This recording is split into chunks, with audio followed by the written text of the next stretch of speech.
සැරින් සැරේ ප්ලේන්ටි හදන්න ඕනි, වහිනවනං රොටි හදන්න ඕනි, පායනවනං උදේට කිරිබත් උයන්න ඕනි. මොන මල වදයක්ද? අම්මේ, මං අම්මගේ එකම දරුවා.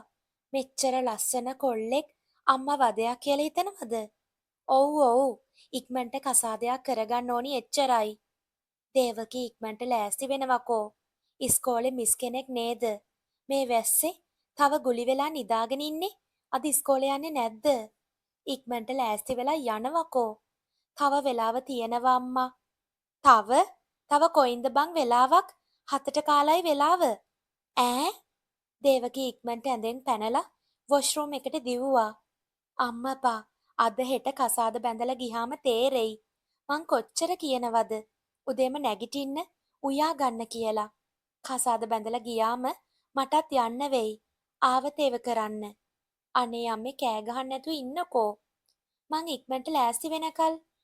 දේවකී ඉක්මනට ලෑස්ති වෙලා කෑම කන්නේද්දි 7යි. අම්මගේ මූණ බලන්න බෑ. මොකෝ අනේ මේ රවාගෙන. අනේ මේ මගෙන් කන්නේ නැතුව ඉක්මනට බත් ටික ගිලලා දුවනවා. අර මිනිස්සු දන්නවනම් මේ ළමයා නැගිටින්නේ මේ වෙලාවට කියලා. අම්මපා, අපිටත් කුණුහරුපෙන් බනිනවා. ඒ මොකෝ? එයාලා හොයන්නේ ගෙවල් මුර කරන්න මුරකාරෙක්ද? දේවකී, අම්මපා දැන්වත් ටිකක් ජීවිතය ගැන හිතපන්කෝ. මගේ ප්‍රෙෂර් වැඩි කරන්නේ නැතුව. මං යනවා අම්මේ. දේවකී, මේ එළියට පැන්නේ 7:10 බස් එකට ඉස්කෝලේට යන්න. අම්මපා, කොයි වෙලේ හරි සාරිය මග වැටෙනවා ඔය දිවිල්ලට. දේවකී දුවගෙන එද්දිම බස් එක ගියානේ. අයියෝ, දාඩියත් එක්ක. දැන් ඉතින් පරක්කු වෙලා තමයි ඉස්කෝලේට යන්න වෙන්නේ. ටීචර්, මොකෝ මේ දාඩිය පෙරාගෙන මැරතන් එකක් දුවලා වගේ? මේ මනමාලයනේ. මොකෝ? ලස්සන කෙල්ලෙක්ට පාරේ බැහැලවත් යන්න බැයිද? ලස්සන කෙල්ලෙක්? කෝ? කොහෙද? එහෙම ලස්සන කෙල්ලෙක් නැහැනේ. ඇයි? දැන් ඇස් පේන්නෙත් නැද්ද තමුන්ගේ? ඒ රාෂ්ට්‍රක අපල නිසා ඇස් පේන්නෙත් නෑ වගේ. අනේ මේ පපුවේ හිලක් තියෙන කෙනෙක් මෙච්චර දුවන්න හොඳයිද අප්පා? නගිනවා. මාත් යන්නේ ඒ පැත්තෙන් තමයි. අනේ මේ මං යන්නම්. මට කාගේවත් කබල් වාහන ඕනි නෑ. කබල්? රෙද්ද? අර බයිසිකල් හුචක්කුව? ඒකේ එන්න එපා සාරිය බෙල්ල ඔතාගෙන. ලොකුකම. එහෙනම් දවල් වෙලා යනවා. මං යනවා. තිසංක කායකට නැගලා ස්ටාර්ට් කරලා යන්න හැදුවා. ෂික්, එක්කො මට යන්න තිබ්බේ. මෙච්චර පරක්කු වෙලත් අපරාදේ. මේ පපුවේ හිලා මං යනවා. තිසංක ආයෙමත් එහෙම කිව්වේ දේවකී ඉක්මනට වාහනයට නැග්ගා. මේ ඕයි මේ බෙහෙත් ගන්නවහලෝ ඔය පපුවේ තියෙන හිලට. තිසංක hina වෙනවා. බක බක ගාලා. දේවකීට නම් කේන්ති. අනේ මේ රිලවා. තමුන්ගේ ඒ රාෂ්ට්‍ර කපල භූතයා. මොකද්ද ඔයි මේ කසාද මගුලට කරන්නේ?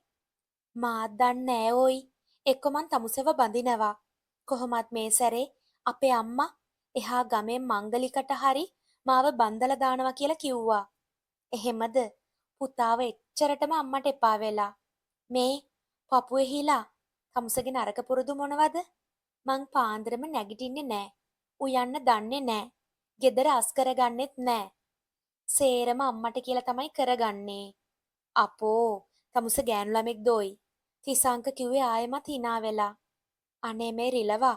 අර ඉස්සරහ ඉස්කෝලේ ගාව නවත්තනවා. තිසංක දේවකී දාලා ඔෆිස් එකට ආවා. පුතේ, ඇයි අම්මා? උදේ අර දූ හිටියද? ඔව් ඔව්. දවල් වෙනකල් නිදාගෙන සාරිය බෙල්ලේ ඔතාගෙන බස් එකට දුවගෙන ආවා. ඒකි හරියන්නේ නෑ අම්මා. දවල් වෙනකල් පස්ස උඩ දාගෙන නිදාගන්න ලේලියෙක් මගේ අම්මට ඕනි නෑනේ. ඇයි ඒ කෙල්ල විතරක්? උඹත් ඇහැරෙද්දි හොඳටම දවල් වෙනවනේ. ඒක ප්‍රශ්නයක් නෑ. අපෝ, ඒකත් හරි ගියේ නෑනේ. අම්මේ, මොකෝ පුතේ? ඒකි උයන්න දන්නෙත් නෑ. අම්මට තමයි එයාටත් එක්ක උයන්න වෙන්නේ. අනේ මේ ඉස්සෙල්ල උඹ උයන්න ඉගෙන ගන්න ඉඳපන්. මං මාමලාගේ ගෙදර නතර වෙනවා. උඹට ඒ කෙල්ල එක්ක එකතු වෙලා පාන්දරම අවදි වෙලා දෙන්න එක උයා ගන්න වෙනවා. මොකද්ද? මං උයන්න? ඔව්. ගෑණියෙක් උයන්න ඕනි කියලා එකක් නෑ. දෙන්න එක සහයෝගයෙන් වැඩ කරගන්න ඕනි. ඒ මොන මගුලක්ද අම්මේ?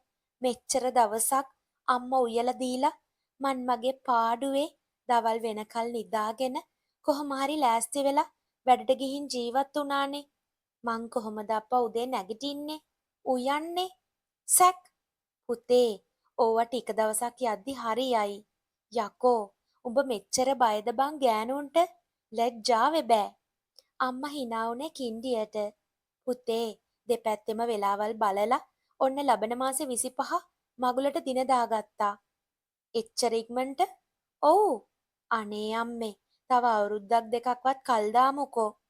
බෑ බෑ. ලබන මාසේ 25.